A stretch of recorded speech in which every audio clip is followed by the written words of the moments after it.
This episode is brought to you by my friend Rebecca Walser, a financial expert who can help you protect your wealth. Book your free call with her team by going to friendofdinesh.com. That's friendofdinesh.com. Coming up, I'm going to be joined today by Mark Cash, nephew of the legendary country singer Johnny Cash. We're going to talk about the new documentary, Long Road Home, that's going to be featured on my Locals channel starting this weekend. A big story, a high-profile arrest by the Los Angeles DA, no less. It vindicates the work of True the Vote. I'm going to be talking about that. And I'll explore the significance for conservatives of Elon Musk going through with his agreement to buy Twitter. This is the Dinesh D'Souza Show.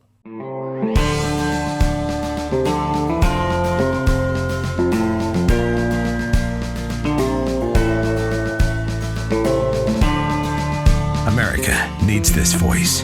The times are crazy. In a time of confusion, division, and lies, we need a brave voice of reason, understanding, and truth. This is the Dinesh D'Souza Podcast.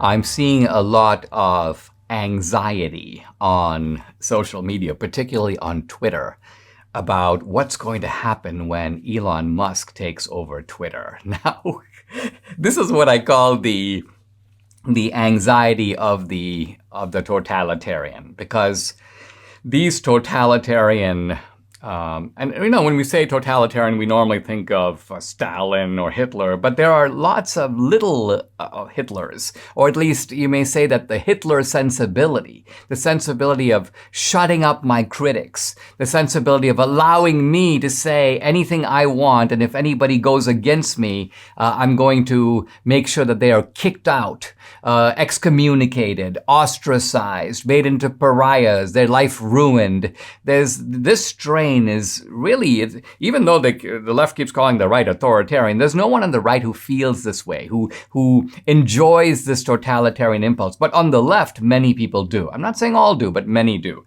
And their worry is not that Twitter is going to kick them off. In fact, I had a tweet in which I basically said that Elon Musk should take all these progressive blue checks and just ban them for a week. I mean, ideally for a month.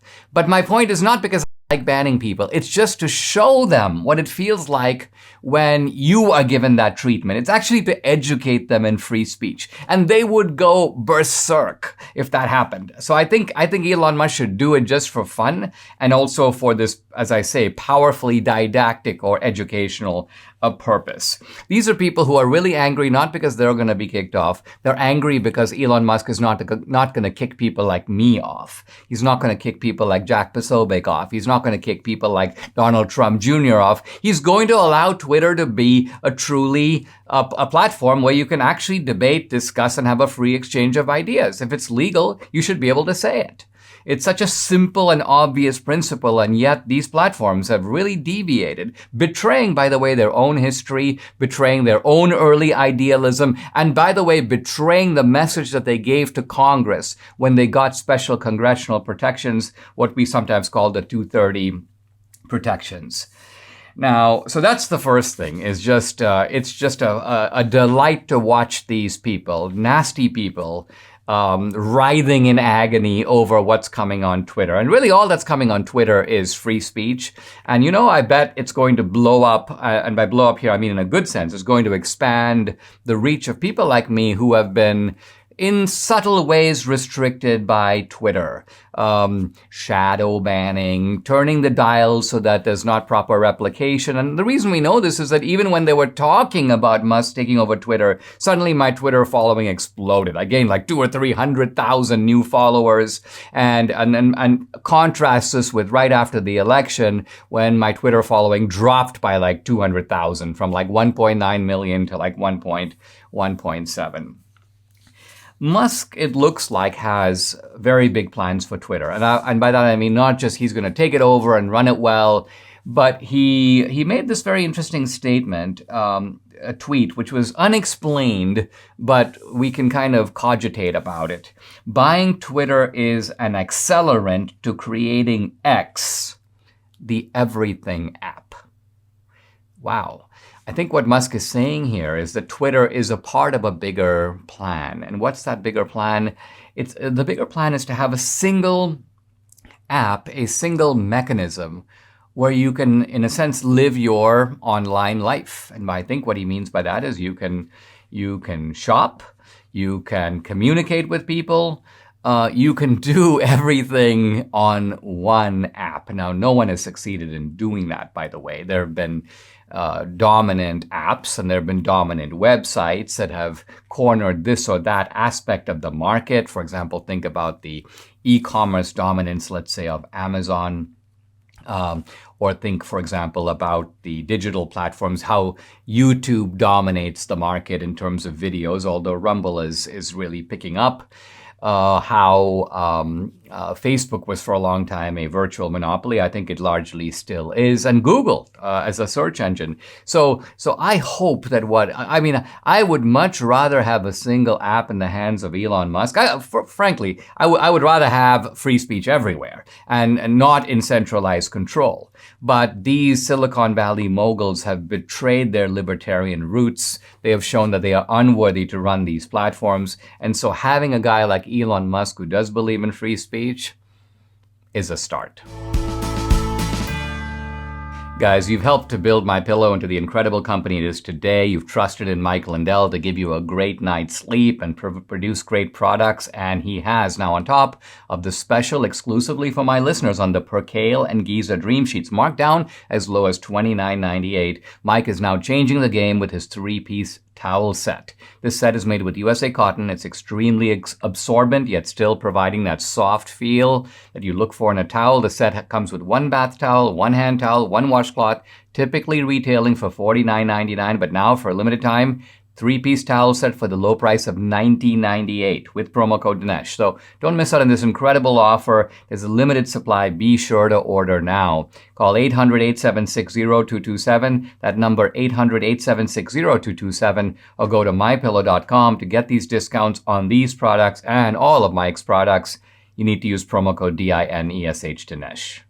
Just a couple of days ago, October 3rd, the New York Times published an article, an investigative report, how a tiny elections company became a conspiracy theory target. That's the headline. It goes on to talk about election deniers. I'm just going to read a few lines because it'll give you a very familiar flavor of the kind of rhetoric we've been hearing now for almost 2 years in this country. A group of election deniers unspooled a new conspiracy theory about the 2020 presidential outcome. Continuing, using threadbare evidence or none at all, the group suggested that an election company, Konnech, had secret ties to the Chinese Communist Party and had given the Chinese government backdoor access to personal data about 2 million poll workers in the United States. Now, interestingly, what group are they talking about that is spreading these conspiracies and election lies? True the Vote. Yes, True the Vote. Now, this is not material covered directly in 2000 Mules, but True the Vote has been doing this work for now, I believe, about a year. And they disclosed it in a series of events, notably something called the Pit, a kind of public event online in which they talked about their research into this company, Konnech. And the basic idea here is this: these election companies, and let's back up for a moment. We have been assured now by the left for the longest time that regardless of what you think about mules, the simple fact is machines are secure. The simple fact of it is that software is secure. No problems whatsoever, none at all, most secure election history. This is all very familiar territory. And so when True the Vote came out, they basically said that this election company, Konnech, has collected a great deal of very specific and personal information. We're not just talking about the names of poll workers, but who they are, in some cases, the identities of family members, phone numbers, addresses, so where they live. All this data is being stored on Chinese servers. And obviously that means you don't have to really separately prove this, that the Chinese authorities, the Chinese government has access to this information. And moreover, that the guy doing this is himself somebody who was educated in China. His name is Eugene Yu, Y-U, He's the founder of this company called Conic, by the way, based in East Lansing, Michigan. And of course, the New York Times not only ridicules this idea, in fact, goes on to talk about how this is just part of the ongoing right-wing conspiracy by a, quote, far-right group and so on. But then yesterday, boom, the Los Angeles district attorney, we're talking now about Eugene Gascon. Yes, that Eugene Gascon, the leftist, the progressive. But the fact that Eugene Gascon is a leftist doesn't mean that his office is made up entirely of leftists. It turns out that's not necessarily the case. And so there is an election integrity group. And what happened is in this progressive DA's office comes an arrest. Eugene Yu is arrested, and as part of a investigation, and I guess charges are going to be forthcoming and so on, of what? Exactly what True the Vote said, namely that his company was illegally storing data on U.S. poll workers, which, by the way, Conic had earlier agreed to keep in the United States, to have access restricted to U.S. citizens. But this data is evidently, just as True the Vote said, being stored in servers in China. Now, this has caused a major, you may almost call it emotional earthquake. And I see in the forefront of the people who are palpitating are the so-called debunkers of 2000 Mules. Why? Because this goes beyond mules. Here we're talking about machines. The very machines we work here. Machines couldn't be more safe. The data couldn't be more safe. All this nonsense about foreign intervention in our election, foreigners having access to the data, it's preposterous, absurd. And so this kind of circus routine we've been hearing now for 2 years straight. And it turns out that piece by piece, the whole edifice is kind of falling apart. In other words, we're raising the possibility that we have a problem bigger than 2,000 mules. Even CISA, the Cybersecurity Infrastructure Agency, now talks about machines being vulnerable. It says we don't know the vulnerability was exploited. There's no evidence it was exploited in 2020. Be that as it may, you told us that there was no vulnerability. You told us the machines were secure. You told us that the software was secure. Here I have in front of me a long article, Texas Tribune, very much the same tone as the New York Times. A lawsuit alleges Texas True the Vote hacked data and targeted small election vendor with racist defamatory campaign. Now, I love the racist thing here. This is where Texas Tribune, by the way, even though it's in Texas, it's a left-wing progressive media outlet. And they're implying that the fact that this is a company that's run by a guy named Yu, Chinese guy with a Chinese name, somehow means that to focus on this company and talk about its illegal conduct is bigoted. Leave him alone. He's Chinese. You can't say anything about him. Well, as it turns out, the problem is not that Yu is Chinese. The problem is that Yu is a guy who has roots in China, has set up companies in China, has actually begged the Chinese authorities to let him use his software to manage Chinese elections. Now, Chinese elections aren't really elections. They're essentially elections between one party candidate and another running for office. And Yu is okay with all that. In fact, he has all this rhetoric about how he admires reform in China. He wants to put his company at the service of all the great things that are happening in China. So this is a guy, it's not as if his background screams loyalty to the United States. True the Vote was kind of on the right track here. And now they have been stunningly vindicated by an arrest. And the beauty of this is an arrest really not really by Ken Paxton, the conservative, Attorney General of Texas. No, the arrest is by George Gascon, the District Attorney of Los Angeles. Irony of ironies. What could actually be sweeter? What could actually be funnier? The AARP is rallying behind the new tax and spend bill, promising members it will reduce inflation and bring relief from big pharma. No, in reality, it will devastate the 60-plus crowd financially and medically. Now, AMAC knows this. AMAC is the Association of Mature American Citizens. It advocates for its members. You'll never find them in anyone's back pocket.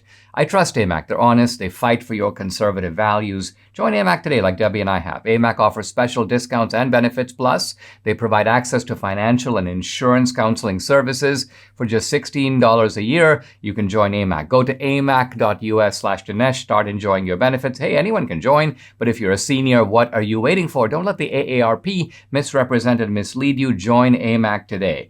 AMAC serves its members with integrity and compassion. Join or renew today at amac.us/Dinesh. That's amac.us/Dinesh. I'd like to talk about the result, or perhaps I should say lack of a final result in the Brazilian election. An election, interestingly enough, that bears real similarities with things going on in the United States. First of all, right before the election, the polls showed that Lula da Silva, who is the left-wing socialist candidate, was leading, and was leading decisively. He had over 50% of the vote. Bolsonaro, who is the incumbent, Jair Bolsonaro, was way behind with something like 36 or 37%. So this looked like it was going to be like a blowout election. And the left was kind of salivating over this because, oh yeah, Bolsonaro is another Trump. He's an authoritarian. He's disgraced Brazil on the world stage. He's expressed doubts about the COVID vaccine and so on. The results of the election come in, and it's basically a tie. Now, it's disturbing that it is a tie because this Lula da Silva is bad news. Not only leftist, but this is sometimes a redundant phrase, corrupt, deeply corrupt. And in fact, served some time, I believe, in prison for corruption scandals that Lula da Silva was, in fact, the prime minister earlier and was mired in corruption scandals. So in any event, not only does Bolsonaro tie, which means there's going to be a runoff election, and that alone came as a surprise to the media, to the left, but a bunch of the Bolsonaro candidates, people who had been demonized by the media, also won their races, so strengthening, if you will, the conservative hold on the parliament. And so you have here one of the left-wing activists is quoted in The Guardian. Guardian is a good source for how the left is thinking. Maria Cristina Fernandes, a political commentator in Brazil, she goes, Bolsonarismo is becoming a political project with a beginning, a middle, and an end. The degree of conservatism they have managed to insert into the Congress is something permanent and will take a very long time to reverse. So you can see the academics, they want to reverse it. But their point that they're trying to make, and this is Fernandes talking again, the media and the whole world was outraged by Bolsonaro, but the people do not share our thoughts. So you have the elite, you have all the kind of the media, the chattering classes, the deep state. But she goes on to say, there's a divorce between the press and the intellectual elites and the people. So how did Bolsonaro tie this election? Well, we're now talking, there's another woman, Consuelo Diegues, author of a book on Brazil's right. It's called The Serpent's Egg. And she goes, their reasoning, meaning the reasoning of the Bolsonaro people and of the right, is, I don't want this crook Lula, and I don't want these lefties coming along championing things like gay marriage and abortion. So you see here what's going on. We are suddenly seeing something that I really didn't think was possible, or at least wasn't likely, and that is the emergence of an international right. Look, for example, at Giorgia Meloni in Italy. She sounds like Bolsonaro. Look at the Bolsonaro campaign. It's free markets. It is a championing of the ordinary people and upward mobility. It's let's protect our borders and protect our sovereignty as a nation. And it's let's protect law and order and let's protect cultural decency. We don't want to have a spread of the kind of cultural depravity that has become normal in many parts of America and the West. We don't want that in Brazil. This is the pushback of traditional cultures that's going on. And so we go off to the runoff, and no one can say exactly what's going to happen. There was a third candidate in the election who got a small percentage of the votes. Apparently, both sides are kind of negotiating with that guy. There's some rumors that Lula da Silva will offer him a spot in the cabinet if he endorses Lula. But, interestingly, when things go to a runoff, it's not necessarily decided solely by the votes of that guy. It's decided by a kind of reassessment of the situation, and the momentum right now is not on the side of Lula da Silva, but on the side of Jair Bolsonaro.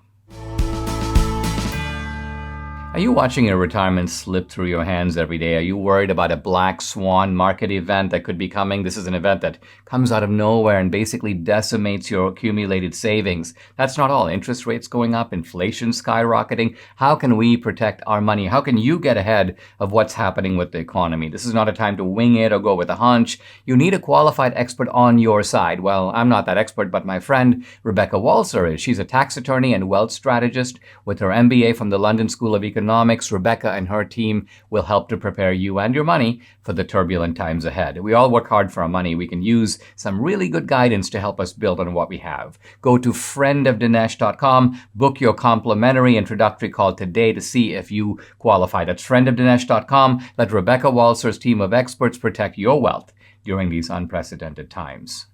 Guys, just recently, Debbie and I were really delighted to watch a fantastic documentary. It's based on Johnny Cash, the legendary country singer, and the Cash family. It's called Long Road Home, the Cash Family's Untold Story. It's riveting, it's fascinating, it's heartbreaking in parts, and it's faith-affirming, it's inspirational. I'm thrilled to say I'll be offering this documentary inside of my locals channel. You'll be able to either buy the movie and stream it, or subscribe to my channel and you'll get the movie included in that. And I'm going to start by playing a short clip from the movie, after which I'm going to bring on Mark Allen Cash, the nephew of Johnny Cash, and actually one of the central characters of this documentary. So let's watch the clip, and then I'll introduce Mark Allen Cash. Here we go.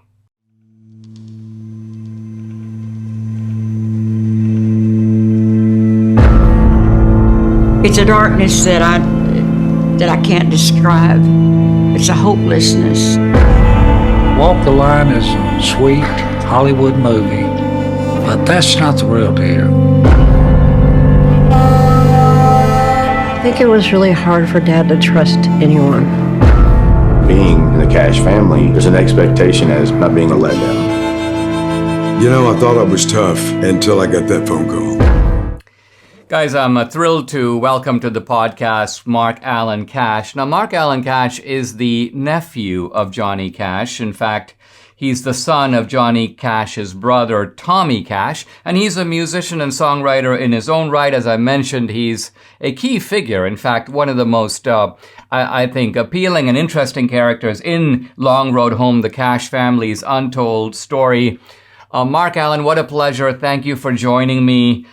This is a heck of a documentary, and I gotta say, I think what really struck me about it is the way in which, first of all, the Cash family is full of just interesting characters, but also all of you were so self-revealing. You just open up your mind and your heart, and of course, the Johnny Cash family home, and I almost felt like I had a window into your family. I mean, I've been a Johnny Cash fan, but I didn't know anything about the family, and at the end of this film, I felt like, wow, I really feel like I know you guys, including you.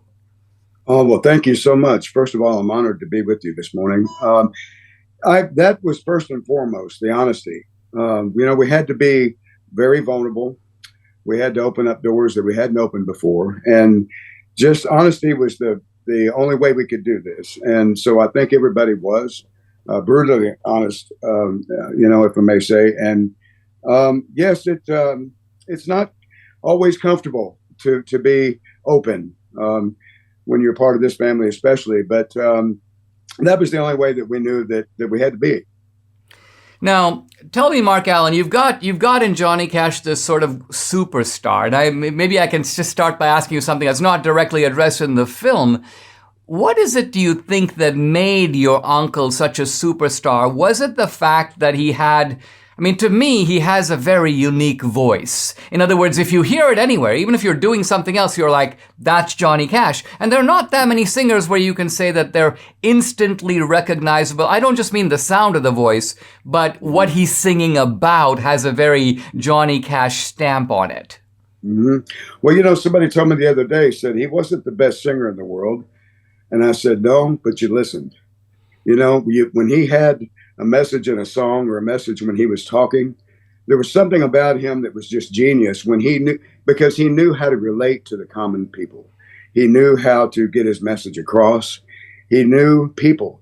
There's two things that I think really made him the icon that he was, and that was his ability to be honest and his ability to be able to address anybody in the world, to get on their level.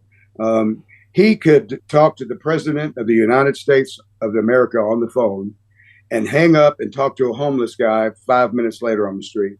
He just knew how to trim tab his personality and his thoughts and behavior to be able to communicate what he wanted to that person. And he could come down a level or come up a level to talk to the president. He was just amazing.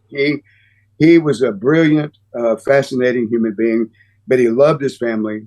He took care of his family. He made time for everybody. He was not arrogant. And sometimes the red carpet gets to folks that are in the entertainment business. And it didn't to him. He'd rather walk down a dirt road than he would a red carpet any day, I mean, Mark Allen, I was a kid in India. I'm an immigrant. I came to the country at the age of 17, and I remember hearing a boy named Sue, and I was probably in my teens, and it just it turned my head, and I was halfway around the world, and I was like, who is this guy, And then, of course, later Folsom City Blues, and then some of the spirituals, they have a very distinctive timbre. I think it's the emotionalism in the music, but it's also in this documentary. I mean, you're like that. You sing like that, and your voice is like that, and you talk like that. And so, I got to say, I see in you the distinctive stamp, obviously, of your dad, but also of your uncle. Well, thank you so much. And a woman told Uncle Johnny one day, said, Mark sounds a lot like you. He said, he can't help it. Yeah. So I'm just, I'm amazed at his talent and amazed at Johnny Cash never realized how famous he really was. He did not.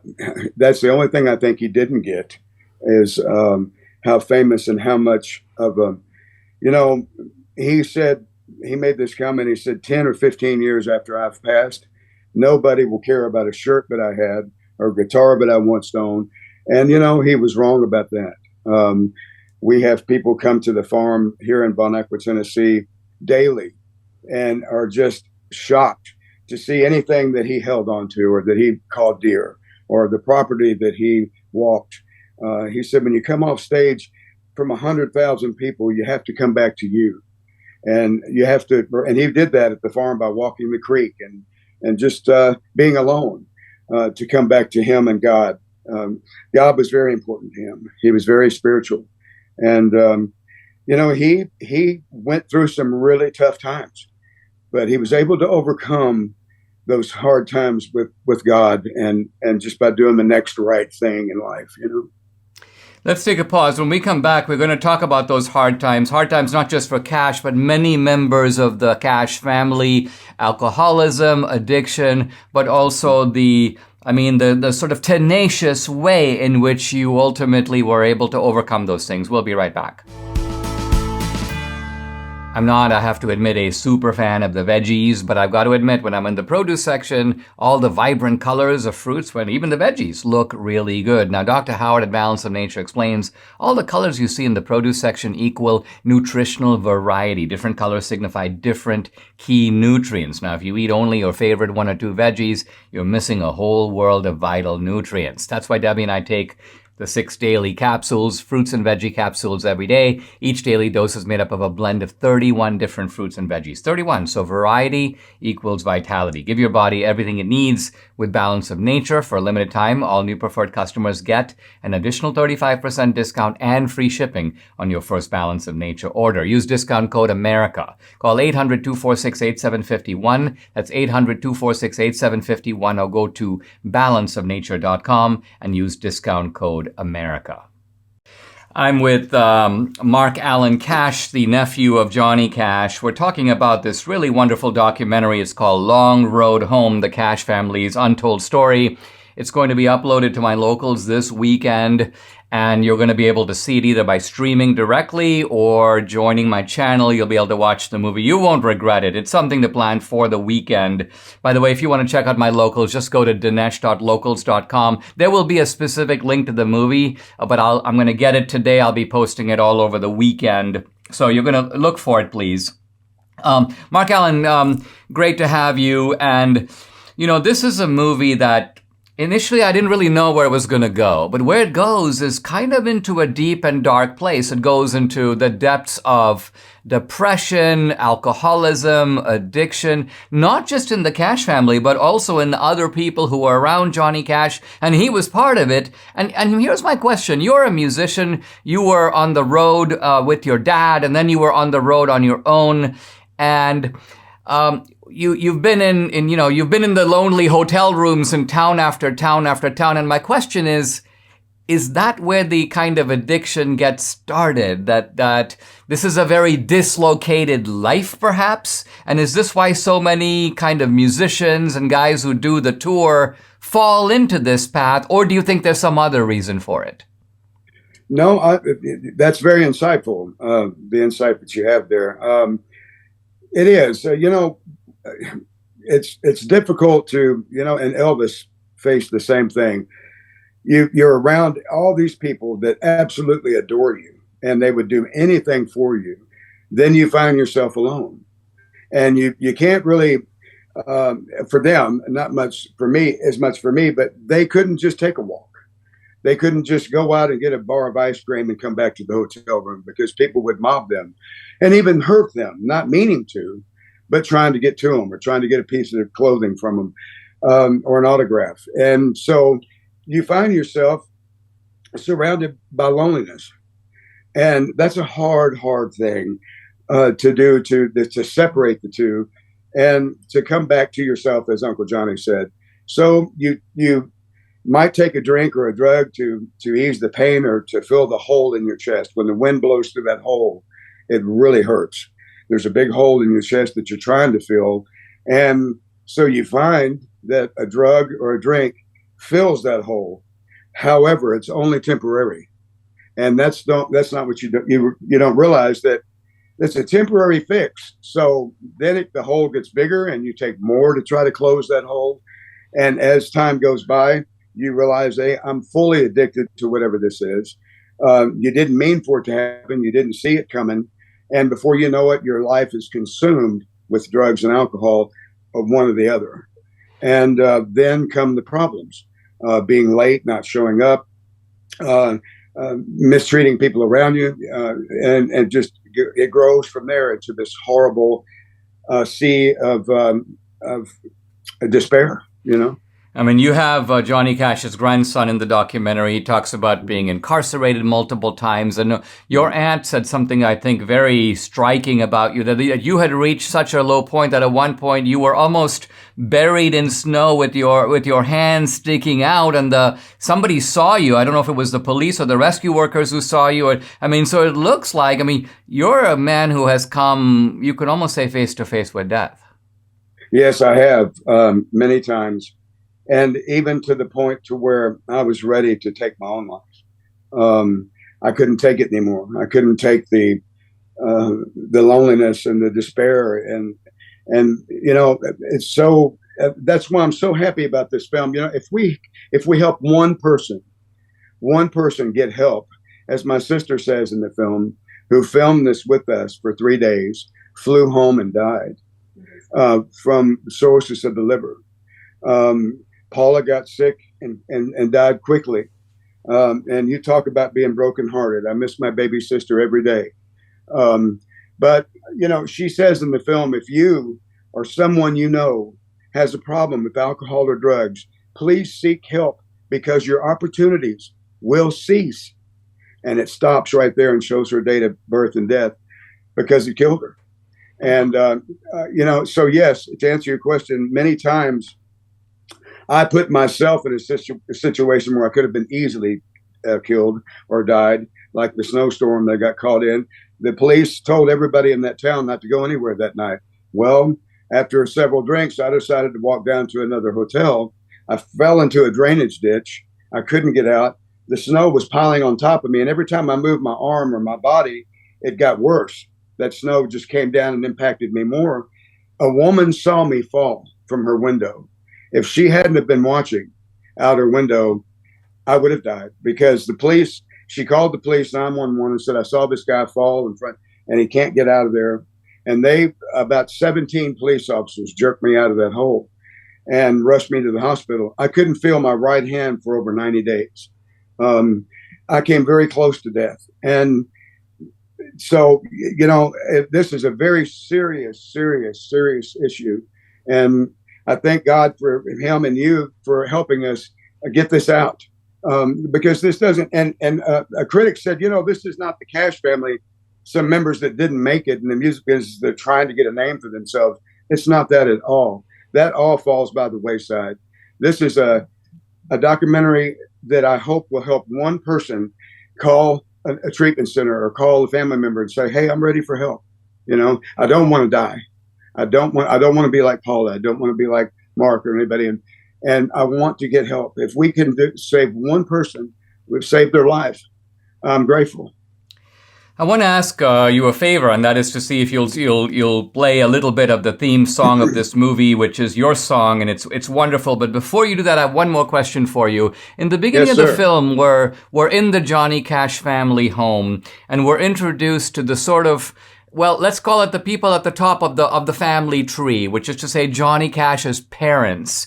And it seems like they were very straight-laced, very religious, very down-to-earth and practical.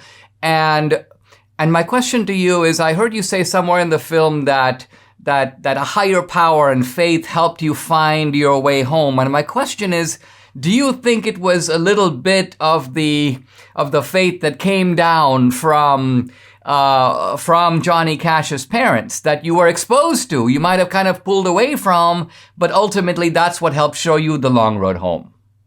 Absolutely. And my grandmother set me down in 1983. She said, Mark, I want to talk to you.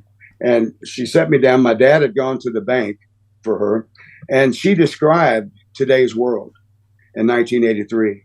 She said, you're going to see these things. You're going to see all these things. And it scared me to death. And Dad got back from the bank, and I went behind her and I said, Dad, she's, and he said, no. When we got in the car, I told him what she had relayed to me. And he said, Mark, it's all in the Bible. It's all in the Bible. She knows what she's talking about. She was so strong spiritually. And there's no doubt in my mind where they are today. And she did. She passed that down. And she always said to me, as long as you put God first, everything's going to be okay, And she did. That spiritual foundation from her and Papa Cash was passed on to, of course, my dad and the rest of the Cash family members, but then on to us. And my dad and my mom have always been spiritual, and I thank God I have. And so the spiritual foundation was laid early in our lives, and thank goodness it did. Wow, this is remarkable, and it's a remarkable documentary, Long Road Home: The Cash Family's Untold Story. Let's close out, Mark Allen, if I may, prevail on you just to give us a little hint of the of your song, Long Road Home, that is the theme song for this documentary. Absolutely, thank you so much. It's been a long road home. It's been a long road home. It's been a long road home. Back to you. It's been a hard few years. running from my fears, trying to find a way back to you. Thank you, Mark Allen Cash, for joining us. I really appreciate it. My honor. Thank you so much, sir. What some of us would do just to be young again, the simple things like climbing stairs, getting in and out of bed, taking a walk, sometimes aren't that simple. Too many aches and pains, but they can be, because thankfully now there's a 100% drug-free solution for your aches and pains. It's called Relief Factor. Relief Factor supports your body's fight against inflammation. That's the source of aches and pains. The vast majority of people who try Relief Factor order more because it works for them.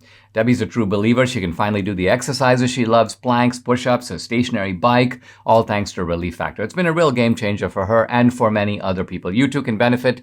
Try it for yourself. Order the 3-week quick start for the discounted price of just $19.95. Go to relieffactor.com or call 833-690-7246 to find out more about this offer. That number again, 833-690-7246, or go to relieffactor.com. You'll feel the difference. Odysseus is in the underworld, and he encounters, as I mentioned last time, the great Greek warrior Ajax. And Odysseus tries to reach out to him, tries to, you may say, make amends. Because earlier Odysseus, and remember, Odysseus is narrating the story to the Phaeacians, and he says, as the souls were coming toward him, one of them held back. Only Ajax kept back, enraged because I won Achilles' armor when the case was judged. The hero's mother, Thetis, gave the arms to me. I wish I had not won this contest. Very interesting remark by Odysseus. I'm kind of sorry I won it. Why? Because I got the armor, yes, but I really lost my friendship with a great man. And Odysseus approaches Ajax. Please, Ajax, son of mighty Telamon, can you not set aside your rage against me about those cursed arms, not even now in death? We Greeks were struck by grief when you were gone. We mourned as long for you as for Achilles.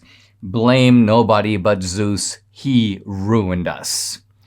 So you have this striking attribution of blame here to the gods.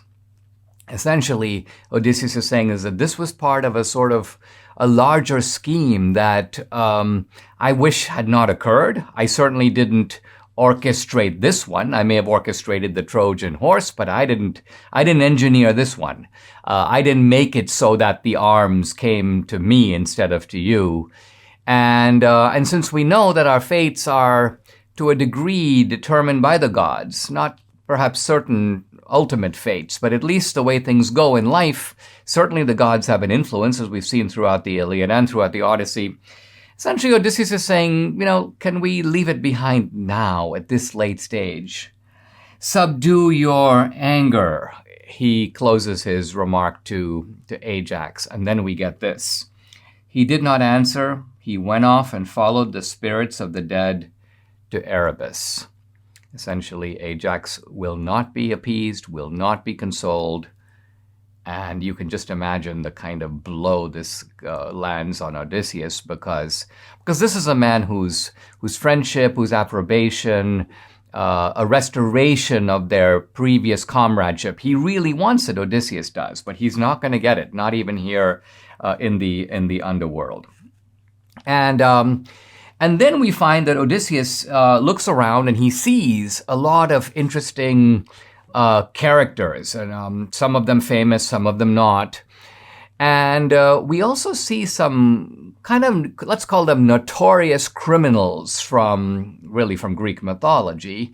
And these criminals are being punished here in Hades. And this is a little bit of a surprise. I say that because by and large in the pre-Christian world of the Greeks, you don't have heaven and hell. You don't have the good place where the good people go, or the people who are sorry and repent of their sins. You don't have the bad place where wicked people are punished for their misdeeds and for their unwillingness to take responsibility. By and large, Hades is where kind of everyone goes. And everyone has sort of the same fate. But interestingly here, there appear to be some exceptions. People who are seen as particularly atrocious, let's call them like the worst of the worst, are actually tortured here in Hades. And I want to highlight too, I saw Tydeus, son of Gaia, stretched out 9 miles. When Leto, Zeus's concubine, was traveling to Pytho, he raped her. So this guy, Tydeus, raped a concubine of Zeus, of the supreme god himself. And we find that 2 vultures sit on either side of him, ripping his liver and plunging in his bowels. He fails to push them off. This is Tydeus's punishment. And then we see Tantalus, by the way. Tantalus is a famous figure in Greek mythology. And here's Tantalus, basically for his sort of blasphemy against the gods. Here he is, he's buried in water to his chin. He's parched, he's thirsty, but he cannot drink. When the old man bent toward the water, it was gone. Some god had dried it up, and at his feet dark earth appeared. There are beautiful figs and apples that sprout out, but when he goes to eat, he can't. And so it is the frustration of desire on a continuing basis. This is Tantalus's torture. And by the way, this is the root of the modern word tantalizing. Tantalizing here meaning tempting. Well, here's Tantalus in Hades. He is tantalized by the desire to drink, by the beautiful aroma of these fruits, but he is not able to satisfy that desire, and so he remains in a kind of perpetual state of desiring torment. I want to focus in this episode on the meeting between Odysseus in the underworld and the great Greek warrior Achilles. Now, Odysseus knows that Achilles is dead. He expects to see him in the underworld.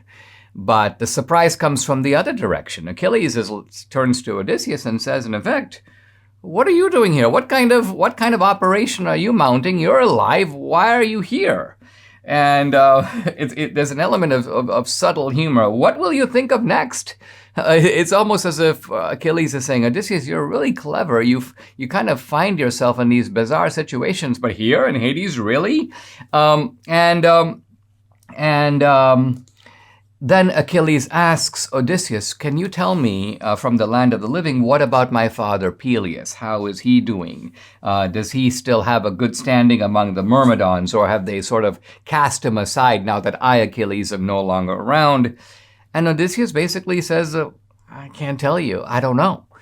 Because remember, Odysseus has not been home. He has no news.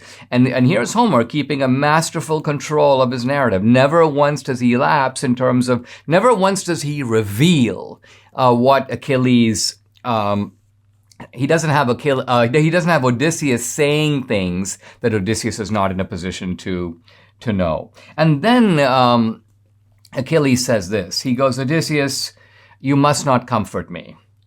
You must not comfort me for death. I would prefer to be a workman hired by a poor man on a peasant farm than rule as the king of all the dead." And this is a bombshell. In some of the translations, the word is used not workman, but a slave. Basically, Achilles is saying is, you know what? I died in glory. I wanted to have all this chaos when I was alive. But you know what? Here, being in Hades, in the land of the dead, looking back, I would rather be a slave on a poor man's estate, on a poor man's farm, than be where I am now. And so this is Achilles giving us a completely different take than he gave us in the Iliad. In the Iliad, remember, his mother, Thetis, had offered him 2 fates. You can have glory, but you're going to die soon, young, or you can go back and live in your home country and you will live a long life as king, and then you will die in your bed. And Achilles chose the former. He chose kleos. He chose glory. He made the choice that every Greek warrior is making. I would rather go down in a blaze of glory. But interestingly here, it's not that Homer is sort of changing his mind or having Achilles change his mind. It's almost as if in life, while we're in the living, the ancient Greeks value kleos. I really value what people are going to say about me when I'm gone. But what Homer's telling us here is that doesn't matter to you, or at least to your own soul or your own shade, as is sometimes the term is used, when you're dead. Your perspective is now a completely different one. Achilles dead and in Hades is not the same as Achilles on earth. Achilles on earth might value kleos, might value what people are going to say through the generations, through the centuries. Hey, wow, Dinesh on his podcast in 2022 is going to be talking about Achilles. But Achilles in Hades doesn't really care. Subscribe to the Dinesh D'Souza podcast on Apple, Google, and Spotify, or watch on Rumble, YouTube, and SalemNow.com.